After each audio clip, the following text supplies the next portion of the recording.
Hello witches, wizards, and those who have yet to receive their Hogwarts letters. Welcome to my Harry Potter kitchen. This is the YouTube series where I'm baking my way through the Harry Potter books, making a recipe for all the food and drink featured inside. If you missed last week's recipe for our Harry Potter inspired treacle tart, then check out the link down below in the description to catch up. But it's Magic Monday, so let's see what's waiting for us today.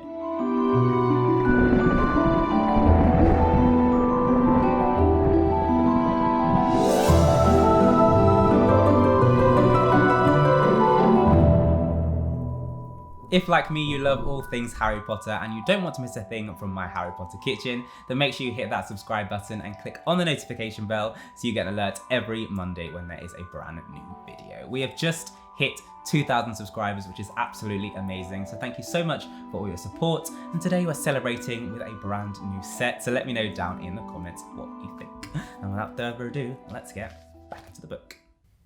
Okay, so we're still at the Great Hall Feast and we've got plenty more desserts on the way. A moment later, the puddings appeared. Blocks of ice cream in every flavour you could think of, apple pies, treacle tarts, chocolate eclairs. Looks like it's time for some French-inspired treats.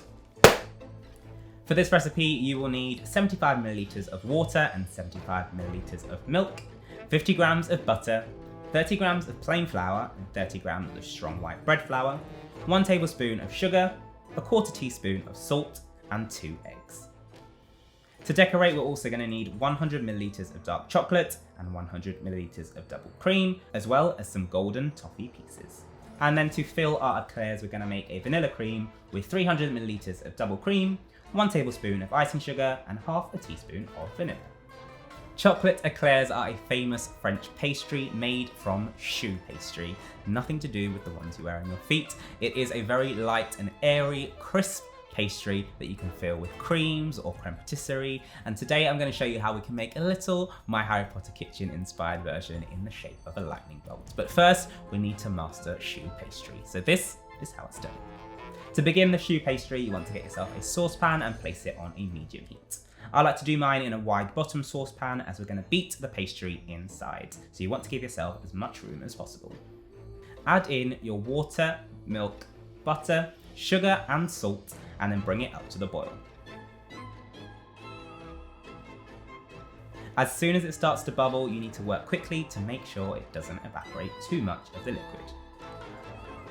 Add in both types of your flour, that's the plain flour and strong white bread flour, and we're doing 50-50 just to give our choux pastry some extra structure when we pack it out. Working as quickly as possible, you want to beat the mixture together until all your flour is incorporated. Okay, the next step is a very important one, and that's because we're going to start cooking the pastry in the saucepan. You want to keep on working it, beating it together, and this is going to help the flour release all of those gluten strands and give our choux pastry the right consistency when we pipe it out. You'll know that it's done when it forms together in a nice ball. There shouldn't be any bits of your pastry stuck around the outside of the saucepan, and it should come together and be nice and firm. Of course, you don't want to overcook it, so if you start to see it sizzling or browning, you've probably gone too far, so remove it off the heat as quick as possible. As soon as your choux pastry is at the right consistency, remove it from the heat and place it into a bowl to cool down slightly. While this is cooling, you can start beating your eggs, so crack them into a jug and whisk them together. Again, you want to allow your pastry to cool down slightly, otherwise you'll end up with scrambled eggs. Once it's good to go, you can slowly beat in your egg mixture to the pastry. You want to do this bit by bit just to make sure it comes together and is nice and smooth. Once all your eggs are incorporated, you should have a very nice, light, glossy pastry that's ready to pipe. I've got myself a piping bag with a round tip, and you just want to fill that up with your choux pastry. If you've got any left over, you can use it to secure your baking paper onto your baking tray.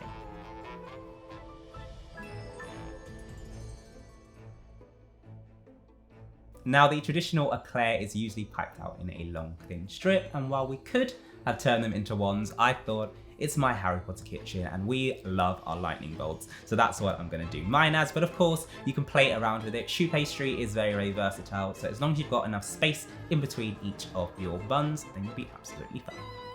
Pipe your lightning bolts onto your baking tray. You can either do this freehand, or if you need a bit more guidance, then trace the lightning bolt on the other side of your baking paper first. Once they're all piped, a good trick is to dip your finger in some water and then press down to smooth the tops of them. All that's left to do is bake these in the oven for 15 minutes at 200 degrees Celsius, and then we're going to turn down the heat to 160 degrees Celsius and give them another 10 minutes. This will make sure they don't deflate when they come out. Now again, with the traditional eclair, you can pipe straight into them once they are cooled down, but because we've got a quite unconventional Harry Potter shape, I'm actually going to slice these and then pipe the cream filling inside. But first, as they can be a bit flimsy, I'm going to decorate the tops, have them nice and secure and finished, and then all we need to do is finish them off with the cream and sandwich them together. To make our chocolate ganache, all you need to do is take your chocolate and chop it up into nice small pieces. We're then going to pop that into a bowl and pour over our hot double cream. Allow this to warm the chocolate for about 30 seconds and then fold it through until you get a nice smooth chocolate ganache. Then all we're going to do is dip our eclairs into the chocolate ganache, make sure you get a nice even coating, and then pop them to the side to cool. While the chocolate is still wet though, you can add any additional toppings on, so I'm going to sprinkle some of our golden toffee pieces on top. A quick trick is then to pop those into the freezer so they can get nice and firmed up while we work on our cream filling. This is super simple. All you need to do is add your cream, icing sugar and vanilla extract into your mixing bowl, whisk that on high until you get some soft peaks, and then pop it into your piping bag.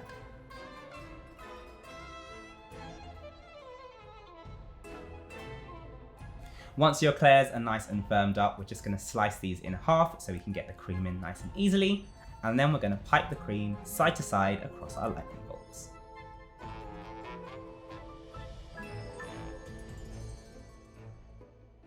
Once they're ready to go, all you need to do is sandwich the other half on top, and these chocolate eclairs are good to go.